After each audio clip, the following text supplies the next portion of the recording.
എൻ്റെ റെസിപ്പി അല്ല, അതുകൊണ്ട് തന്നെ ഇതൊരു പരീക്ഷണം കൂടിയാണ്. ഫസ്റ്റ് നമ്മൾ ഷുഗർ എടുത്തിട്ട് അതൊന്ന് കാരമലൈസ് ചെയ്തെടുക്കുക. ഒരു പുഡിങ് ടൈപ്പ് ഡിഷാണ് കേട്ടോ. അപ്പോൾ അത് കാരമലൈസ് ചെയ്തിട്ട് നമ്മൾ പുഡിങ് ഉണ്ടാക്കാൻ സെറ്റ് ചെയ്യാൻ ഉദ്ദേശിക്കുന്ന പാത്രം ഇതാണോ അതിലേക്ക് ഒന്ന് മാറ്റി വയ്ക്കുക.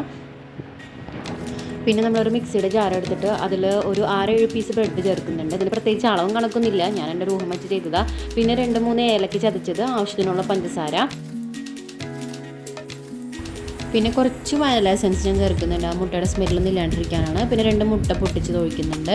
അതിൻ്റെ കൂടെ തന്നെ കുറച്ച് പാല് ഞാനിത് ഒഴിച്ചത് ഇത്തിരി കൂടി പോയിട്ടുണ്ടായിരുന്നു. അപ്പോൾ അത് ഞാൻ മാനേജ് ചെയ്യാനായിട്ട് ഇത് ബ്ലെൻഡ് ചെയ്ത് കഴിഞ്ഞപ്പോൾ കണ്ടാവും ലൂസായിട്ട് തോന്നി.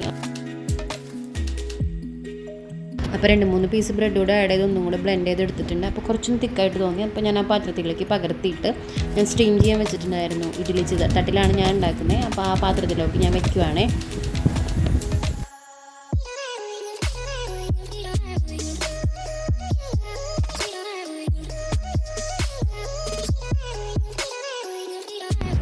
അടുത്ത ആക്ഷൻ ഷൂട്ട് ചെയ്യുന്നതിനുള്ളിൽ, അതായത് ഡീലർ നോടില്ല നന്നാവും ഇല്ലത് നമുക്ക് കാണാമെന്ന് ഞാൻ പറഞ്ഞുകൊണ്ടിരിക്കണേ. ഇത് ചായ അപ്പുറത്ത് തളിച്ച് പോയി, അത് പൊന്തിപ്പോഞ്ഞത് ഭാഗ്യം.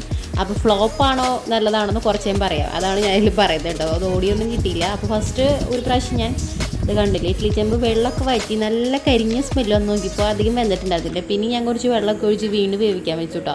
അത് പൊട്ടിത്തെറിച്ച് പോകാഞ്ഞത് ആരുടെ ഭാഗ്യം എനിക്കറിയില്ല. സ്മെല്ല് വ്യത്യാസം വന്നപ്പോൾ ഞാൻ ജസ്റ്റ് എടുത്ത് തുറന്നു നോക്കിയത്. അപ്പോൾ വെള്ളമൊക്കെ വറ്റിയിരിക്കുകയായിരുന്നേ.